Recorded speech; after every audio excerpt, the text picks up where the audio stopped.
to ignite untold stories in the airwaves, flying through the night. Experience voices, tales so bold, streaming live, the truth unfolds. Untold Radio Network, where secrets come alive. New episodes daily, the mysteries thrive. Great guests, super chat, it's a wild and variety. Share and subscribe, join the side where truth can't hide. Aliens in the attic, UFOs in the sky, cryptids lurking, oh my, oh my. Ghosts in the hallway, whispering your name. The paranormal, the unexplained. Become a VIP, get the inside scoop. Unlock the mysteries, be part of the group. Live streaming stories, they're talking to you. Super chats buzzing, join the crew. Untold Radio Network, where secrets come alive. New episodes daily, the mysteries thrive. Great guests, super chat, it's a wild and variety. Share and subscribe, join the side where truth can hide. So if you've got the guts and you want to explore, tune into the untold, it's what you're looking for. From aliens to ghosts and all that's unseen. Untold Radio Network, where the world's mysteries convene.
Good morning, everybody, and welcome to Monsters on the Edge on the Untold Radio Network. I am your host, Barnaby Jones.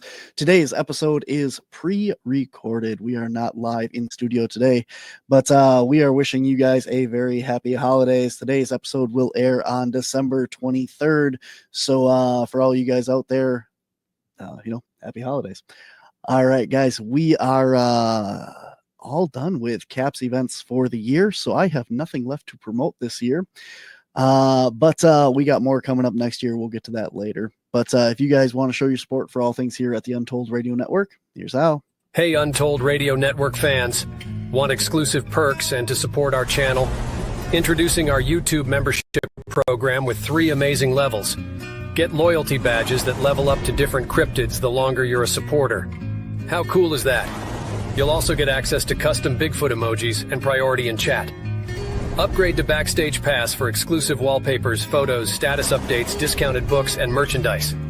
Go all in with the producer level for everything mentioned plus member shoutouts. Ready for an enhanced experience? Join now, pick your membership level, and let's make this journey even more exciting together.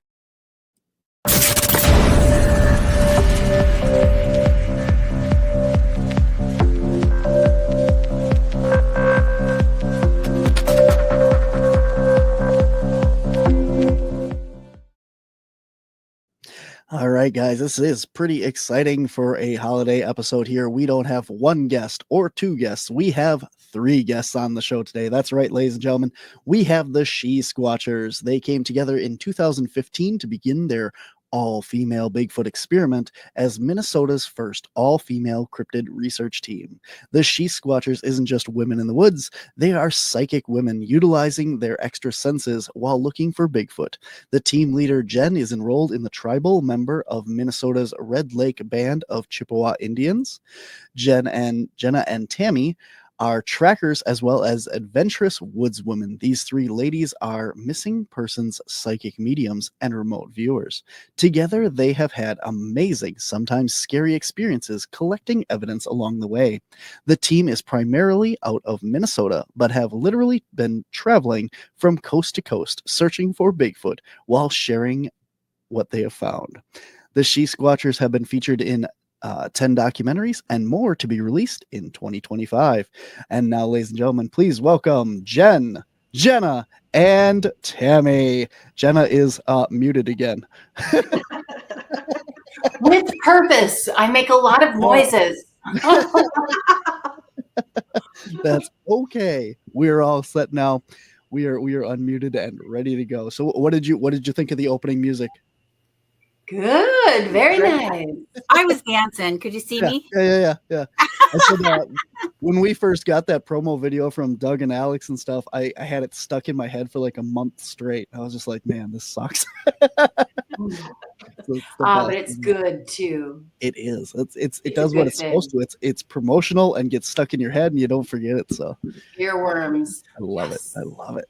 All right. Well, so what do you guys want to talk about? I mean, we can start at the beginning. How many times have you told your origin story? You know, like I told you guys before we started that, you know, I hate the podcasts that go into the same story over and over and over again. It's like how many times can you tell? Well, I got interested in Bigfoot because I watched this documentary. Yeah, okay, move on. Mm-hmm. So recently you guys have been doing documentaries with Jason. So I think that's kind of your most recent stuff, right? How's that started? How's that going? Tell everybody about that. Well, okay, so Jason I think he's been doing Bigfoot research for 3 or 4 years now. He got into it because of COVID. Mm-hmm. He was doing extreme animal photography before that. And when COVID came, he just felt that, you know, everybody was disconnected from everybody. So he thought he'd go looking for Bigfoot. He made his first Bigfoot documentary, Searching for Sasquatch, which you can watch on Tubi. And he was sharing it around to different people in the Bigfoot community, and he sent it to our page. Well, we watched it and we loved it. We were like, this guy is hilarious. We love him. And so we started talking with him, had him on our show. And then we found out that he was going to be in Michigan at the Michigan Bigfoot Conference. And so pulled a few strings and we got on the ticket to be speakers there as well so that we could meet him, because we really thought he was awesome. And so the three of us decided, you know what?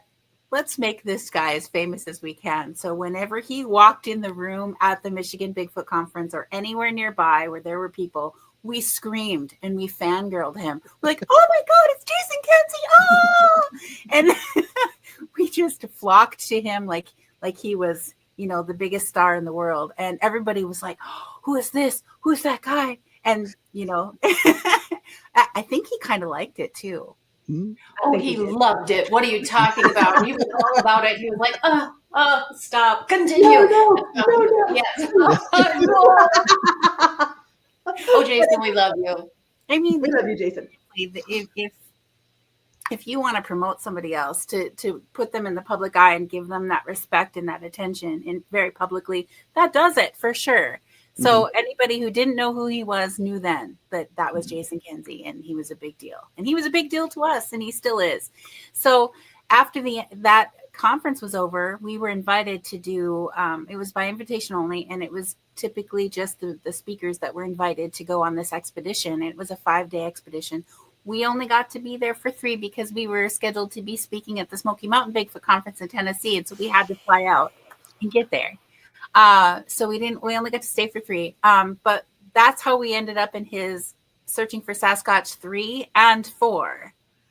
was actually in Michigan. And so that's how we ended up in those documentaries. And we loved working with him. And he apparently loved working with us.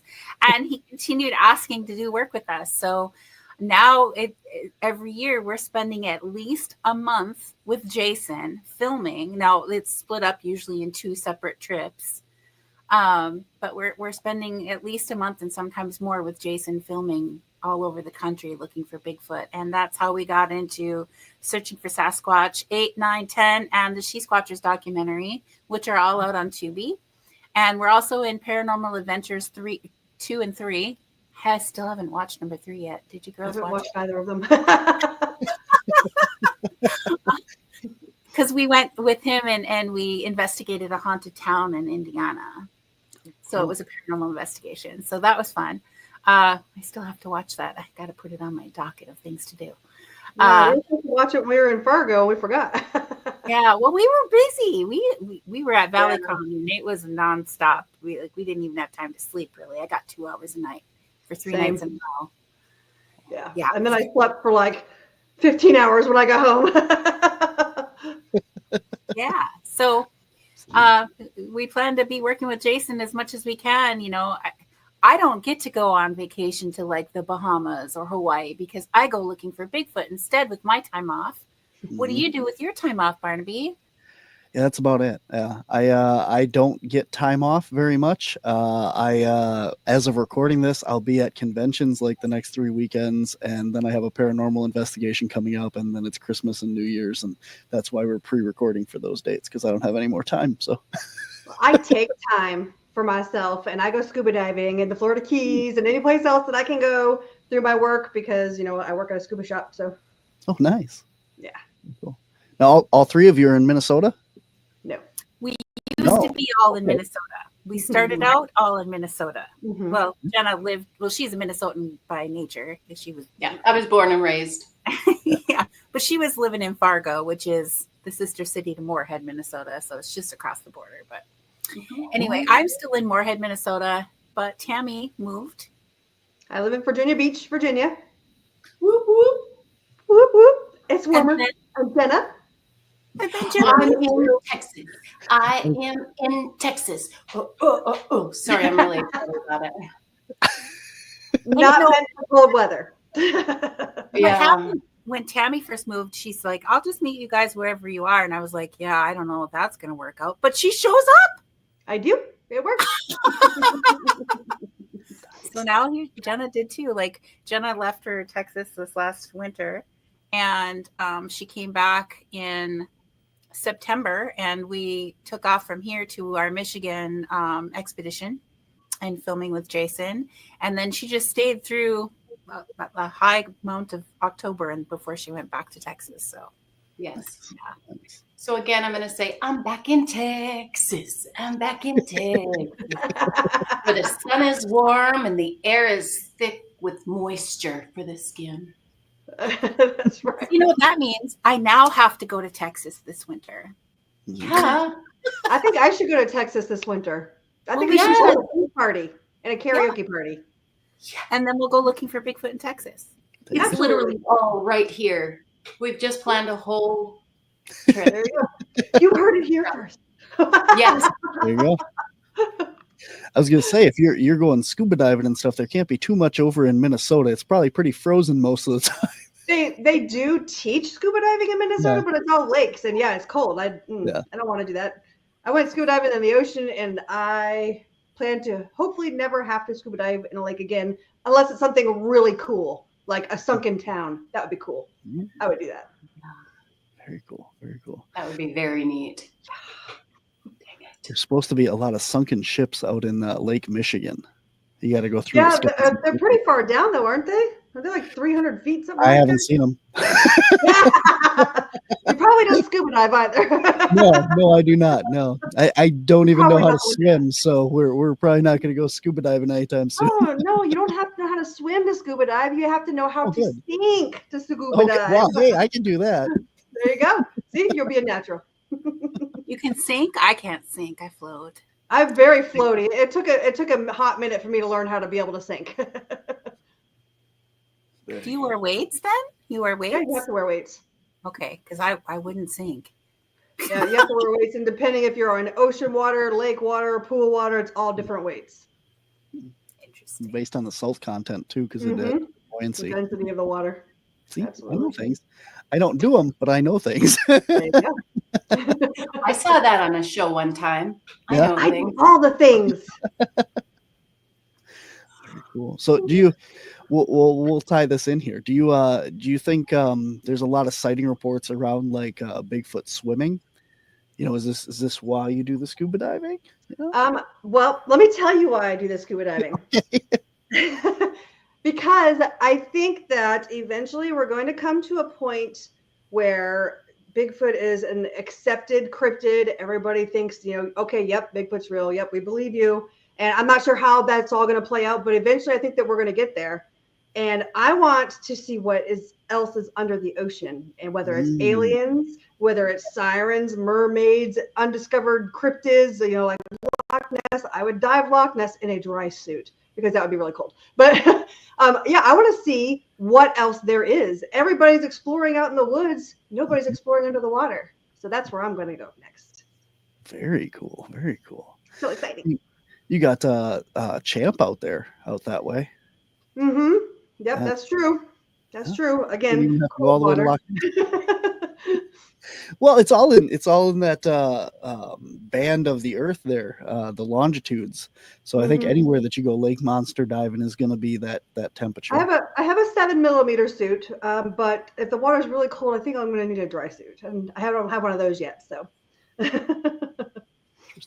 send your donations to Tammy Treichel. Well, yeah. The dry suit is very, very expensive.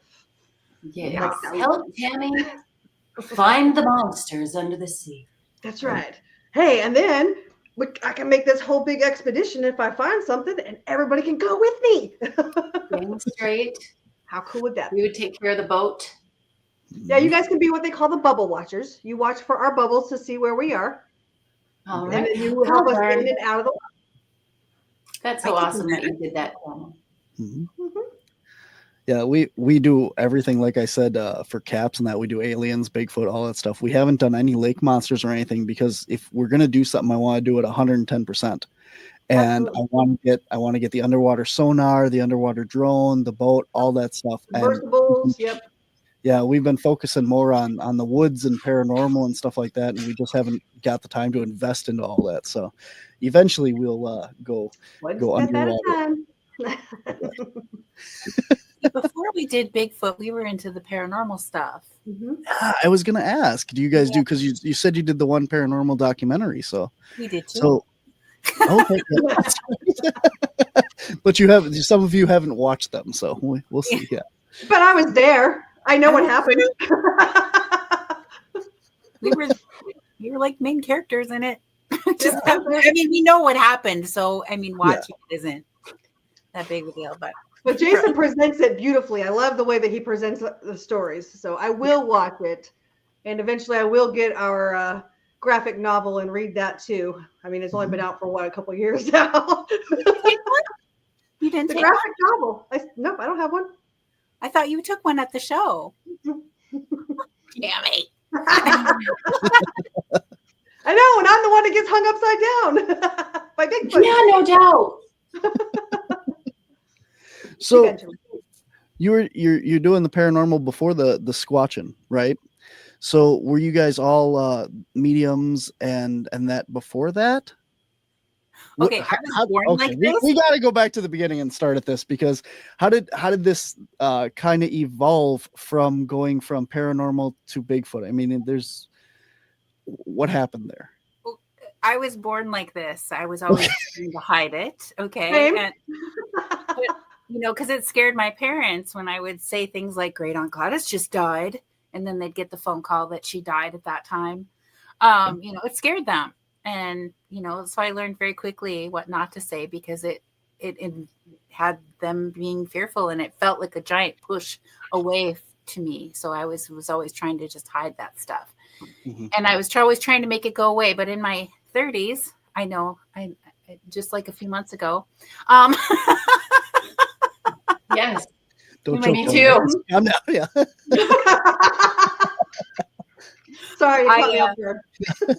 I let my awareness go full on open. I just welcomed it, and my whole perception of reality changed. I mean, literally, the colors are brighter and more vibrant now than they were before. I mean, the definition of enlightenment is literally that to perceive the true nature of the universe, to glimpse it, to see that. And so that by definition alone, it means that the majority of people aren't actually perceiving the true nature of reality around them. So if you think that the way that you perceive reality is the accurate way, there's so much more out there, and there's so much more to perceive with your sight, with your feeling, your physical body, your emotions. I mean, there's so much more out there that you can experience. And so I encourage everybody to allow that part of themselves to develop. And so, I met Jena because I had gone to school with her brother. I went to massage therapy school with her brother, and then I started working, doing office massages, and I ended up at the company where she was working. And so I got to see her every week, and we became friends.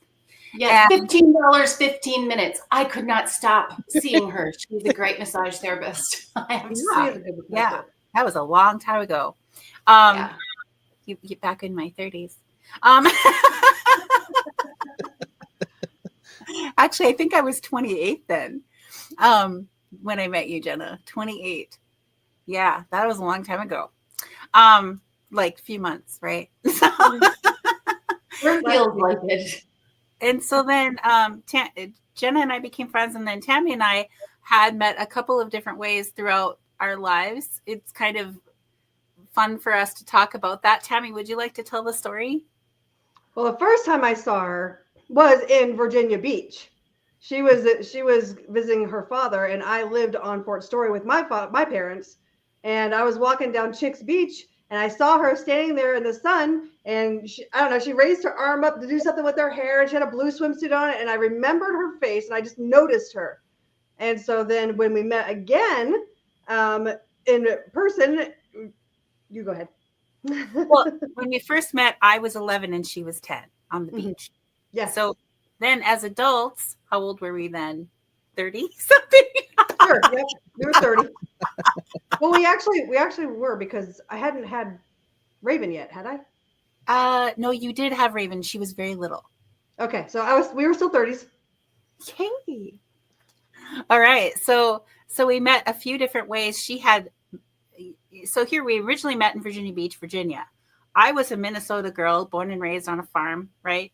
And she ended up moving to the community where I grew up, marrying the guy that I knew since I was 5 years old and was a family friend. And her last name was Kruse at the time before she got married, but it was just spelled different than my last name is Kruse. And so we kept like meeting each other in different ways at holistic expos and workshops, and then we through a mutual friend that we had both made. Weird, just all intertwined. And I fully believe that people that you plan your life before you're born, and so the people that you really want to do life with, you set up multiple times of meeting them to make sure that you do. And what's kind of fun is, Tammy was a model in Italy way back in the day, right? In her, what were you, like 19, 17, 18? Yeah, from 17 to 21. And I had actually, this was cool because we recently found this out. I was like, wait a minute. A guy asked me to marry him back then, and he was getting stationed in Italy. We probably would have crossed paths had I said yes. And I almost said yes. Wouldn't that have been neat? Absolutely. Yep. Yeah. And then we connected again, and we did psychic events together, and did paranormal stuff. It just kind of went from there. Then eventually, Jen started the team, and Jena came on, but I did not at first. And then eventually I came on, and then I met Jena, and now Jena and I are besties too. And so all three of us are besties now. The trifecta. Yes. Now, I have met Lauren Coleman and at that same event where I met you guys. And he claims responsibility for starting your team as Bigfooters. So is that true, or is that Lauren Colemanisms? Well, I'm glad that he claims us. That makes me feel. Thank you, Lauren. I love you. Actually, I had a paranormal radio show back in the day, and we were at Paracon in Minnesota, and that was before Paraunity. Mm-hmm. And Lauren Coleman was there, and so we set up a sit-down, hour-long interview with him in person and for our show. And during that time, he was telling me all about Bigfoot in my home state of Minnesota, and I was like, "What, in Minnesota? No way!" And he's like, "Yeah," and he thought it would be a great idea for women to go into the woods without men, dogs, or guns because we're not threatening, and he felt that the Bigfoots that are out in the areas closer to humans are usually the younger males who are out doing the stuff they're probably not supposed to be doing. And he thought these younger male Bigfoots would be a little bit more apt to come in closer to have a look at some women out there. And so he encouraged me and basically dared me to get some women and go try this. And I was like, well, okay. And so by the end of the interview, I was like, we're going to do it. And I didn't really believe in Bigfoot. I was embarrassed to tell my friends that I was going to go look for Bigfoot. I didn't even tell Jena until after I went one time and had an experience. And then she was so mad at me because I didn't. I was so mad. I was in her office and all of a sudden she's like all embarrassed, like, yeah, Jena. And I was like, what? And she told me about it. And I was like, you brat, why didn't you tell me about this? I would have done, can I join? You know, it was something that was just needed. I think for all of us, we all needed the camaraderie, the journey, the questions answered. And the adventure. It's all about the adventure. Always the adventure for me. Yes, life is an adventure. And, people just live their lives. They go to work and they go home and they pay their bills and that's their life and they're happy with it. But you got to have something exciting going on. You have to have some type of adventure going on, or you just, why? You're just existing. Yeah. I would come back to work after going out and doing all this stuff, and people would say, "Oh, what'd you do this weekend?" And I think to myself, I'm like, well, I went and looked for aliens. I was out in the woods Bigfooting, and I had a paranormal event.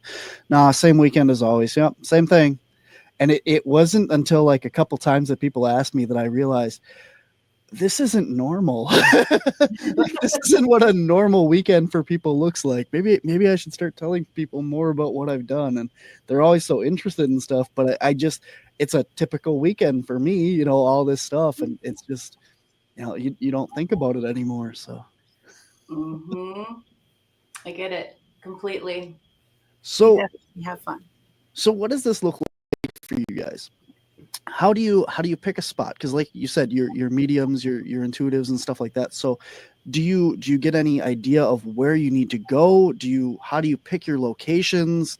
And when you get out there, what does a typical investigation look like for you guys? Do you spend a week out there? Do you spend a night? What does that look like? Paint me a picture. Well, it really depends on how much time we have. We just recently did a 24 hours on location because that's all the property owner had time for. And so we went, we did our thing and we got out. So, but we had things happen. So that was really cool. But when we're doing expeditions, we try to stay 5 to 7 days if we can in one location. And when we're with Jason, then we're moving usually to, at least 2 different spots, 2 different locations. And so we're spending usually a couple weeks with him at a time. So yeah, for us, we do something that we call geographic remote viewing, which when people talk about remote viewing, it's a psychic ability. But usually that when they're talking about remote viewing, it's actually called controlled remote viewing. And we're not doing that. We're doing what I call geographic remote viewing because we're looking at satellite imagery. We're looking at Google Earth or Google Maps, looking at specific areas, zooming in, asking questions. Is there Bigfoot here? Is there Bigfoot evidence here that we could collect? And what we see on the picture changes in reaction to the question that we're asking. Now, this is something that I used prior to doing Bigfoot research. I was using it for paranormal research and actually for helping to find missing people too. And so it's something that I truly believed in. I knew it worked because I had really good accuracy prior to getting into Bigfoot. So I'm like, hey, maybe we can use this to find where Bigfoot is and then just go there. Because they're not as deep in the forest as people might think they are. Sure, they're probably deep too, but you can find them closer to roads. So, we're looking for places that we can easily access and get out and find them there.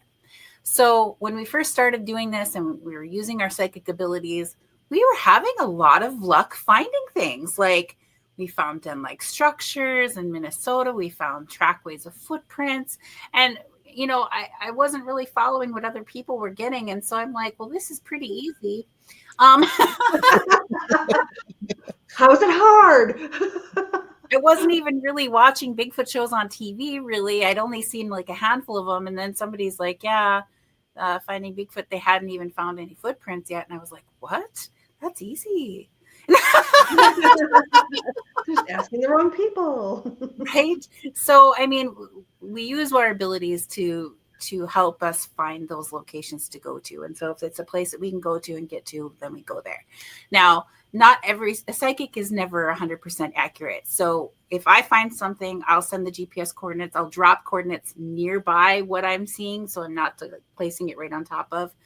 And I send it to Jena and Tammy. And I ask them to have a look and tell me what they see there. And if they come back seeing what I'm seeing, then that's a confirmed spot for us that we definitely want to try to get to. We do remote view. I remote view for other people, other teams sometimes in the wintertime. It's kind of fun. But I really have to, A, have time, and B, really trust these people not to use it in a bad way. Mm-hmm. So yeah. But there was like one time Tammy and I were going to go out in Minnesota in I think it was mid-December or January. We were still on the ground anyway. And so we were remote viewing this area in Minnesota, and I saw something I hadn't seen on a remote view before. I saw Bigfoot with a mountain lion, like it was his pet. And I sent the coordinates to Tammy, and I'm like, Tammy, look, what do you see here? And she's like, I'm seeing Bigfoot with a mountain lion. I'm like, didn't go there.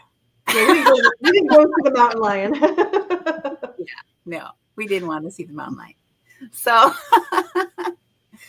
I don't blame you. Yeah. Yeah. So, that's the kind of thing that we do. There was one particular, when we found this trackway of footprints up in a gravel pit, we were driving by at 55 miles an hour. And I said, stop, stop the car, turn around, go back. There's something in the woods back there. And I literally felt the energy of Bigfoot pull me to the right as we drove by it. And so we turn around, we go and we drive into this, we find a place where we can drive into the woods, and there was a gravel pit behind the woods there, and there were the footprints going straight up the hill, fresh as could be. And so those were pretty fun footprints. And Bobo from Finding Bigfoot had looked at our stuff about that, and he's like, that's definitely a squatch. That couldn't have been a bear or a person to go up like that. It is such a steep hill there. Jena crawled up it next to it, and she was on hands and knees, and she'd take a little step and she'd slide back down. It was so steep. So it was pretty awesome. Although after we had come back a couple of times, we did figure out that there was an easier way up. So a lot of more people on the other side. I know. So do you think, let me ask you this first. What is your opinion on what these creatures are? Are they more like a species of ape? Are they more higher intelligent, like a person or another human species? Or are they more interdimensional and spiritual? Or what do you think they are? Tammy, you want me to go first? Okay. This is always your question. I think, that at this point, the three of us has probably merged to an agreement of what we believe Bigfoot is. I used to have to give a disclaimer. This is my view. This is not the view of the team, blah, blah, blah, blah. But what I feel that Bigfoot is I feel that Bigfoot is a people, an interdimensional being that exists not in this realm unless they want to be in this realm. And I don't believe that they are from this realm. I believe they spend time in this realm. And we all have our own views on, how they get around and, whether or not they teleport or transport or what else. But I really think that they come through, that they use portals. And I think that they have to concentrate to be here in our realm. I think that's something that is a focus, like maybe a meditation or some kind of concentration for them to be here. And I think that's why when they get spooked or they get scared, that they disappear, because they can just, and then they're no longer in our realm. That is my view. That part I don't think is their view, but that's how I believe that it is. You're shaking your head up there. What do you think? Jena, do you want to say something about that? You're on mute. Oh, yes, I was waiting to unmute myself. I didn't hear Mr. Barnaby. So I used to be a complete skeptic. I mean, complete. And I thought these things are flesh and blood. I wasn't sure what they were. There's no way that they could be interdimensional. There's no way they can do this. And as the more we find and the more we are finding, my mind has been changing. And about them, they are a people. They are, and they have a specific language shown to a linguist who's actually agreed that was a that was a language. These are a people. And I also, because of a personal experience of mine, I now believe that they are interdimensional as well. So I'm over the flesh and blood, blah, blah, blah. My mind keeps on changing with the more we find. So. Do you want to elaborate on what happened? With evidence. Yes. Well, and sure, I can. I wasn't sure if I should say it or not. But so we were at an event, and one of the people at the event, his name was Tom Cantrell, and he had written books. Do you know who Tom is? Yeah, he's been on my show a couple times. Yep. Oh, hi, Tom. So I just adored him. He was awesome. And I went over and I met him, and I found out that he, said that Bigfoot is actually helping him writing these books. And I was just like, wow, okay. Not really believing it, but I liked him. He was so cool. He was so sweet. I didn't want anybody to feel bad. So later on, maybe a day after, we had gone out after the event, and we went out to have something to eat at a little local restaurant. And as we were sitting there eating, Tom was at the end of the table. And as we were eating, Tom started talking. And so I was just looking at him, and all of a sudden a Bigfoot started coming through his face. And I was so scared. I was like, I turned. His friend, Wayne was actually watching this. So he's visually seeing me. And I turned away 2 more times. And by the 3rd time I looked, it started going back in. It was then that I thought, there is no possible way this thing is not interdimensional. Now, Jen, she said maybe, what did you think it may be? Well, I think with Tom, you didn't really believe Tom was hearing from a Bigfoot. You didn't really believe him. So I think the Bigfoot was like, oh, here I am.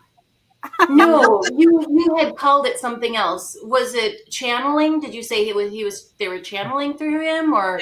Yeah, he was channeling. Okay. But Tom actually said that too, and it's what we all kind of figured. And yeah, bada bing, bada bang. The reason that I ended up seeing him, and Tom was like, "Oh yeah," was because I didn't believe, because I didn't get it, and now I do. Yeah, it was amazing. Mm-hmm. Can I tell you what it looks like? Absolutely not. Bigfoot potentially being interdimensional. Yeah, you can tell us what it looks like. I don't know who talked there. I don't know either. Yeah. I think everything froze up because everything kind of glitched there, but yeah, you can tell us what it looked like. Yeah. The crazy part is it doesn't stand out. I've had a lot of seizures in the past couple of years, and that's done it's really turned my memories really jumbled. And so I can't have problems recalling things. And, but the one thing that I do remember about when I see him was this part of the face. And I remember his hairline was straight across. And I thought that was so weird. That was the main thing that I was looking at, was his hairline. Because I thought that's weird. And his hair was going back like this. Like it looked like it was combed. And oily or whatever. It was just the Put on his strangest best hair for you, Jena. right. But yeah, I mean, and I don't even remember seeing a bottom, even though it was there, but there was so prominent from under the eyes and up to the hairline. That's what happened to stick in my mind. But as we've been listening to other people talk and tell their stories and having them tell us what the Bigfoots look like, that's what I'm always asking. What was the hairline like? There's been many times that people are saying that these things have straight hairlines. So I trust full-heartedly in what I saw. There's no doubt in my mind that what I see is what I see. Jen? Okay, so interdimensional. So when people talk about things being interdimensional, I think that there's a couple different ways that we could see that. And so could interdimensional mean they go to a different planet or a different realm? Very much so. But it also could mean that we have different dimensions of consciousness here. So like we're in third dimensions. Most people are in third dimension consciousness, but there is such a thing as 2D consciousness. And so if you were a 2D consciousness, you wouldn't be able to perceive anything 3D, right? It just wouldn't be. But yet we can see into 2D with ease, right? But let's say that there was a 5D or 6D or 7D being out there just looking at us like we're this little 3D creature that can't perceive anything above that. You know, it doesn't necessarily have to be a different world. It could just be a higher level of consciousness. Yes. So I think that's very possible because I'm part Native American, and the teachings or the elders talk about them that they walk between the worlds, and it doesn't necessarily sound like they're going too far away. And they're very much the same as like the Fae or the little people that they talk about as well, that they can hide themselves, but they're still here. So if you've ever heard about fairy villages or fairy towns, they're there, and then sometimes they're gone, and then sometimes they're there again, but they're really just always there, in some dimension. So if that makes more sense, that's kind of how I see interdimensionality. So I'm sorry, continue. Oh, I do believe that they can, that they, like any conscious being, can train itself, and maybe they all can't. Maybe it's just some of them are gifted to be able to do it. Can travel physically with a thought from one place to another. And that is actually a teaching that one of the elders from our tribe had given to me, that they could do that they travel physically from one place to another through the ground instantaneously with a thought. Good trick. Yeah. Nice. So I've heard this kind of stuff before. You know, I do another show that's all paranormal and mediums and stuff like that as well. And so if these beings are interdimensional or higher vibrational, do you guys do anything before you go out, like meditation or anything, to raise your vibrations to help you kind of get to the level of being able to see them easier or having these interactions? You know, the very first time that Jena and I saw a Bigfoot out in the open during the day was at Randy Bauer's place by Black Duck, Minnesota. And about 45 minutes before we got there, because it's about a 3-hour drive from us, from where I live. So about 45 minutes before we got there, we started doing Reiki in the car to raise our energy frequency. And when we got out of the car and started walking with Randy, there they were. I saw one and Jena saw one, different ones. I was looking to the left, she was looking to the right. And we both saw a Bigfoot, different ones. Mine was dark reddish brown, like an orangutan kind of color. And she saw a very, very dark one. And so, you know, was it because we had done our energy work and raised our vibration and our conscious level? It might have been. It might have been. So, I mean, hard to say for sure in these things, but I tend to think that had a lot to do with it. Or maybe I do too. Maybe they came out to see what's this going on here. This is a different energy than they're used to. So what were you going to say, Jena? Oh, nothing. I was just agreeing with you. Okay. So is this something that you do on like when you go out normally? Do you usually do like Reiki or meditation or anything, or was it just that one time? No, I think that because of the fact that we are psychic, our energy level is already elevated above what other people's might be. So we don't like consciously say, okay, we're going to raise our vibrational levels now. I just think that especially when the three of us are together, our vibrational level is higher because the three of us together is like a trifecta of energy. When we've walked through psychic fairs and things like that together, people are just blown. People who are intuitive or psychic are like, whoa, the energy coming off of you three is just intense. Like it's just boom, boom, boom, just big energy. So yeah, we do have that effect when we're together. So we're what people might call soulmates. We are that with each other. And when you surround yourself with your soulmates who are on a more healed level, similar to where you are. So if you're all broken inside, that's not going to be maybe a good experience. But if you're working on yourself and your inner self and you're at a certain level of healing, then you're going to have a better interaction and you're going to have a stronger unity together. And so when you're with your soulmates at that level of self-care and healing, the energy and that connection, you're stronger, your intuitive abilities are increased. What becomes more. It's just automatic. We're stronger together. Absolutely. Cool. Yes. So, and that's all we have to say about that.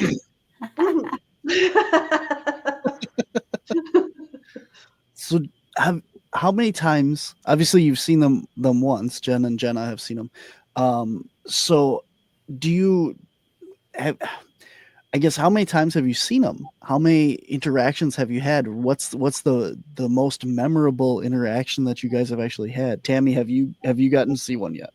Oh yeah, I've seen them. I'm like three or four. I know they both said they had, so I want to know if you did. I saw two of them out at Randy's property. I saw the orange one and I saw the black one when I was at Randy's property during the daytime.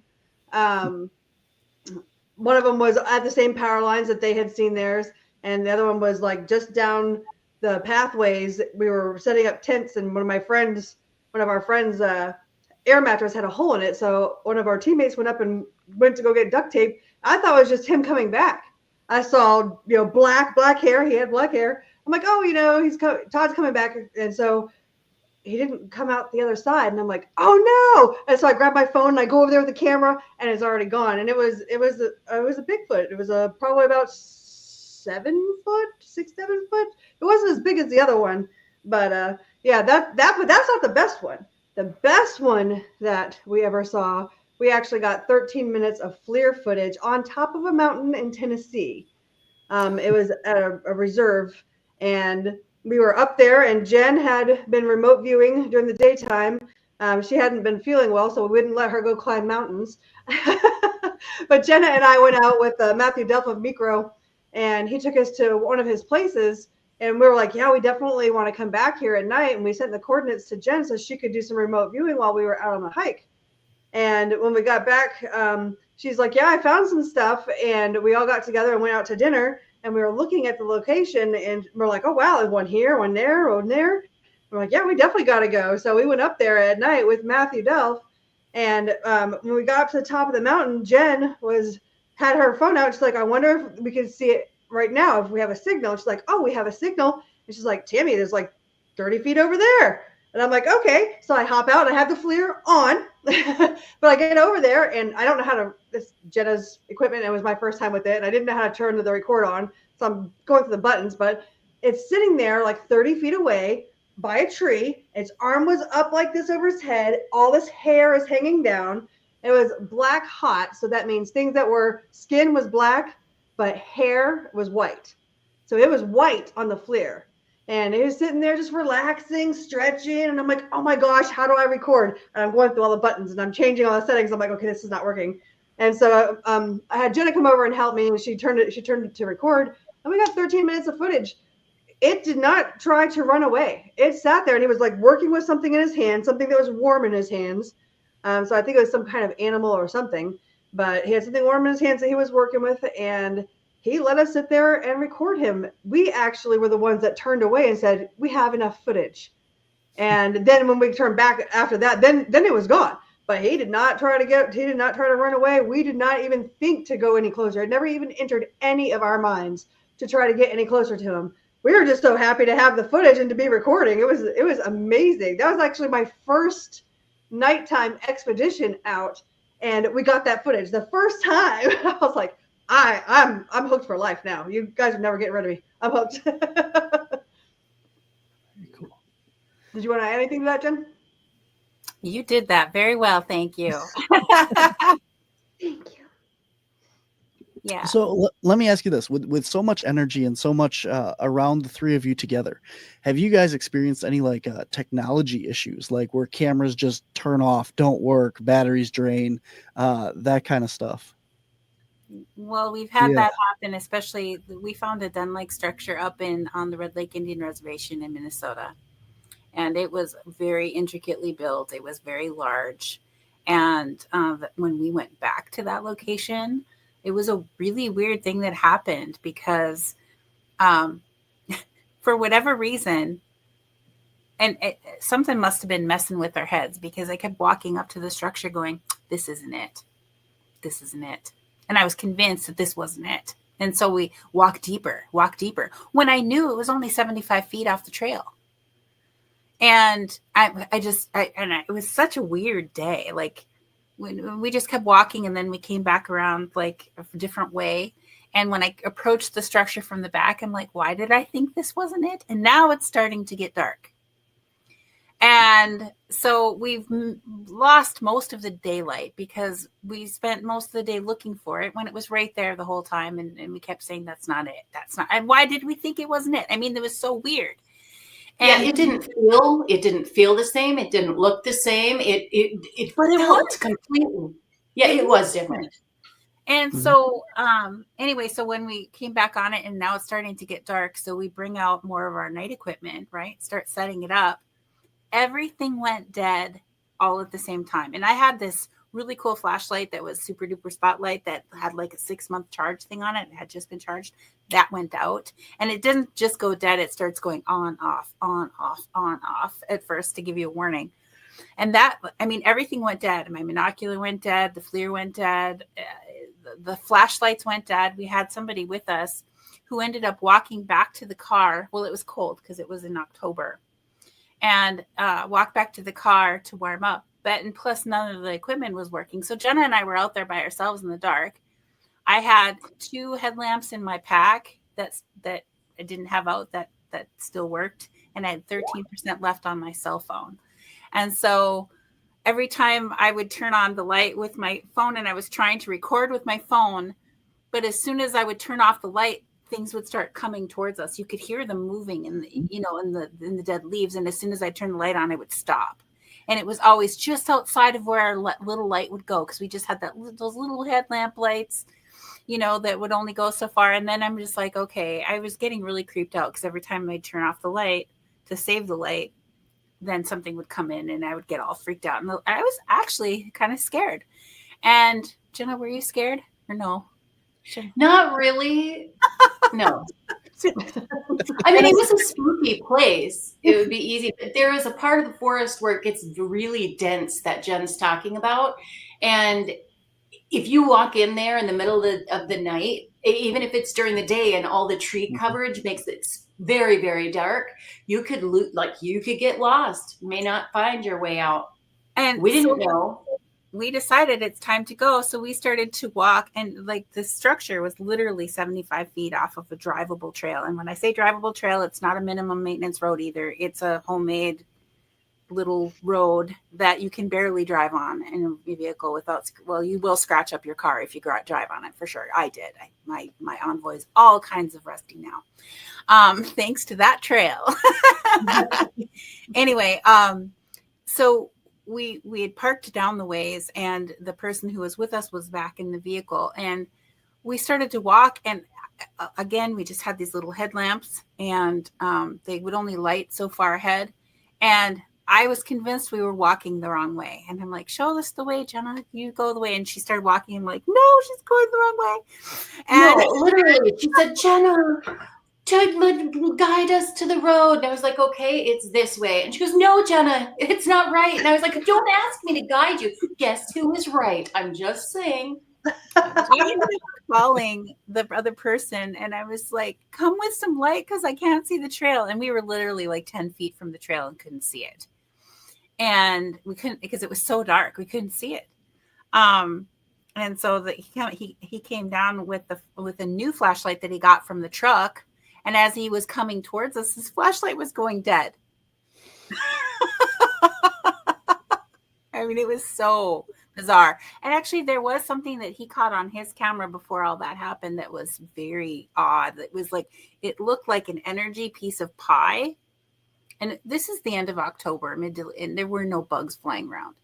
And it looked like literally a slice of pie that flew from where Jena and I were right towards him and like went right past his camera. And so it was from far away to coming close, and it looked like a slice of pie made out of light. So it was weird. It was weird.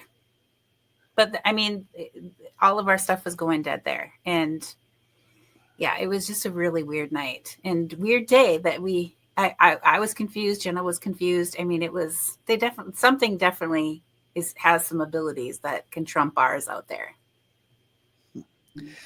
Now, were you talking about our individual selves having problems with electronics? Correct. Or were you talking about that? Whoa, yes. Yeah.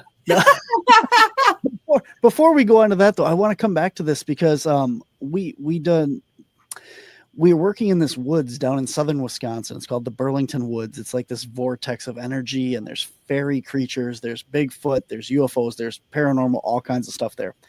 And one night, me and Ethan, another member of my team, were sitting in this fairy circle, and we turned all the lights off, and we hear these things coming towards us. Little, like just in the leaves, you can hear it moving, walking, not rustling leaves, not like wind blowing or anything like that, but there's just like something is walking towards us, but surrounding us.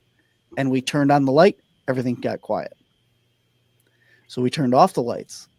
And again, it starts moving in so close that it's like something's there. Something's like right on top of us. We're starting to get freaked out. We turn on the lights again, nothing there, no movement. And finally, we get to the point where we're like, okay, there's something right over here. We turn on the light. And as soon as the light goes on, like a leaf twitches, like something bumped it or moved on the ground. And that was it. And then it didn't move again. But it wasn't like wind. It was like, if you step on a leaf and it kind of crunches, that's what it looked like it happened. And while you're telling that story, I'm like, that sounds pretty much like what we were dealing with. What do you think that was? That could have been, so they say that Bigfoot and the little people are neighbors, and they're usually with each other. They're nearby each other. So, I mean, you could be having Bigfoot experience and little people experience at the same time, and because they could be together. And like the Dakota natives call the Chahotanas, which is spelled Canotina, but it's pronounced Chahotana.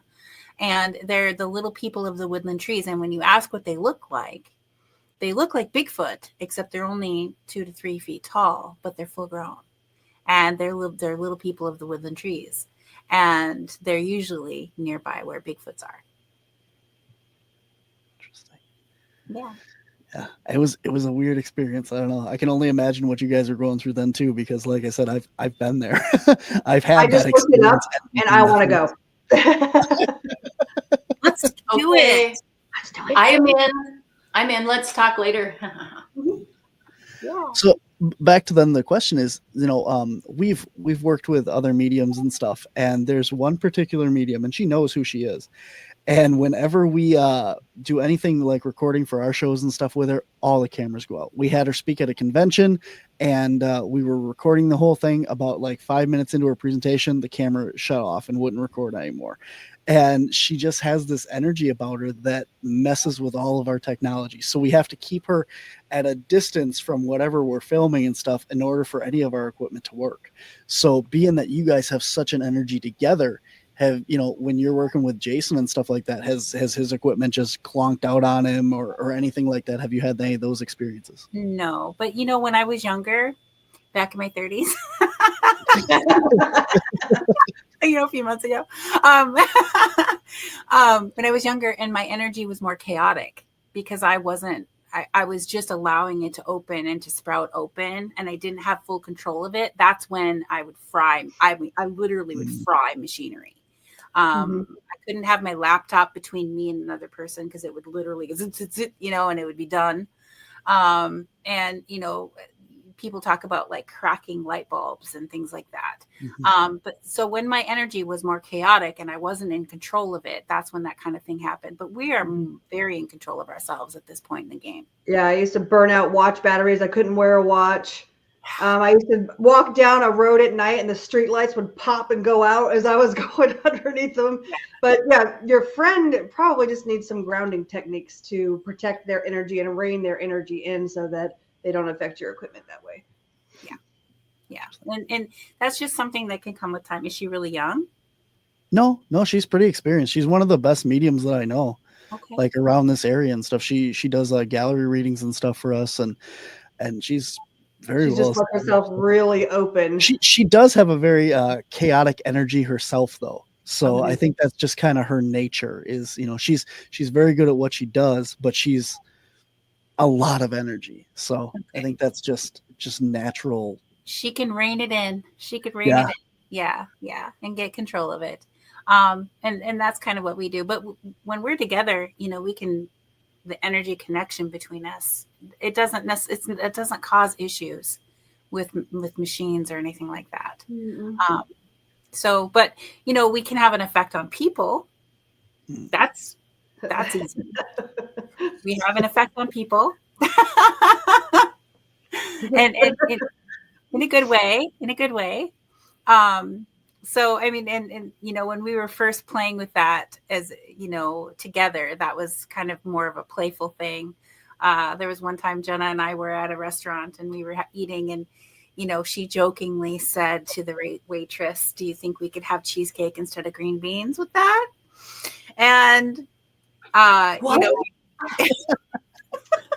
not Jena, she would never ask that. Anyway, you people just seem to give us stuff for free all the time. Yeah, wonderful things just happen. They just happen. It's like, oh, look at pleasant. Yay, us. So a friend of mine actually accused me of forcing people to feel what I wanted them to feel. And I was like, what are you talking about? I don't do that. I wouldn't do that to people. And was like, literally you walk into a gas station and that person's in a pissed off mood. And as soon as you get close enough to them, they're like, "Oh, hi, honey, how are you?" And I always think that they know them from somewhere because they're acting like they know me. And I'm like, well, I'm not, you know, so then like tried to like go in and see, is this always true? Like, is this always happening? My intention is always, I hope everybody's having a great day. That's my intention. And so my intention alone puts that on the person and they react to it. And, you know, so we can have an effect on people or even on masses of people with the three of us. Well, even if there is one or two of us, I mean, and everybody can do this, but you can share your happy. You can share your love so easily. You can change a whole room of crabby people in Verizon. And all of a sudden, you put it out there and everybody's like, and I'm going, yes. But it's wonderful to be able to give somebody a better mood is huge. And it's not that you're making people feel something, you're giving them something, you're giving them a happy, you're giving them a feeling of love. That to me is one of the most important things that we can do.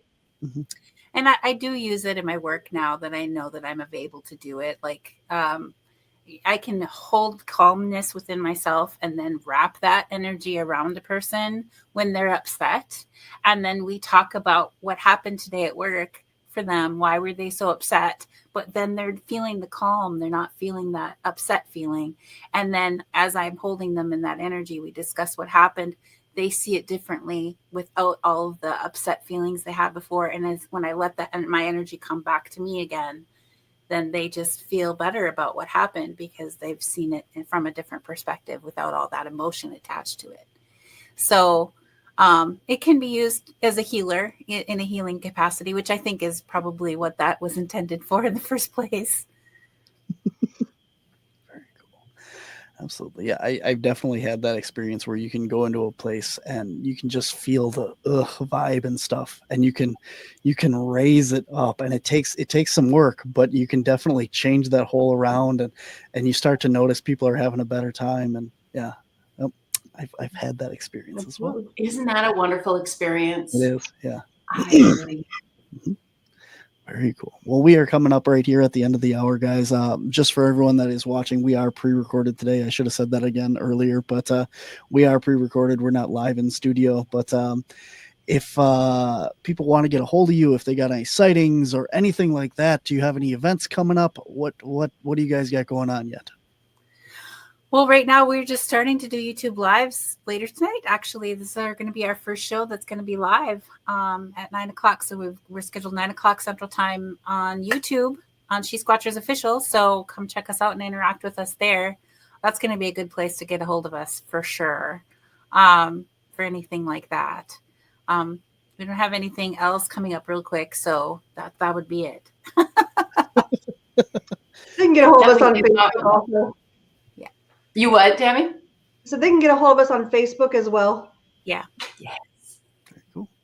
Now, do you each still go out like on your own? Because obviously you don't go all out, in Minnesota anymore. So Tammy, do you go out in Virginia and Jena down in Texas and stuff, bigfooting on your own or with groups down there? I have not done it down here, but it's a plan. I just have to find some people. I've gone bigfooting with Jena in Texas before. Yes, you have. I have not gone too much into it because most of the property around here that is woods is state park property, and you have to stay the night in order to be out there. So it's going to take more. I can't have a gifting spot here. I live in like a suburban area, so it'll take a little bit more organization on my part to be able to do that. But I'm always down for adventure, whether it's paranormal, Bigfoot, other cryptids, anything that is out there to be discovered. I want to go see it. So yes, Tammy, I'm so with you. You better invite me. Absolutely. You're invited anytime you want to come. Very cool. Yeah, I was just wondering, like, if people have sighting reports in Virginia or Texas or Minnesota, they can send them to you. Absolutely, we would go. Yeah, check them out. No problem. Definitely. I would love to get these two up or down to Texas. I'm so used to saying up to Minnesota, down to Texas. Awesome. Very cool, guys. Awesome. I had a blast talking to you guys. You're super fun and very informative. So I love it, guys. Thank you so much for coming on. Thank you so much for having us. This has been awesome. Yeah. Right. And you're watching Barnaby. Yes. That was supposed to be a commercial. Happy holidays by the time you see this. Nope. Yes. Happy holidays. And all right, guys. Anything else to add? Come watch us Merry Christmas. Come watch us on YouTube. Yes. She-Squatchers Official. There you go.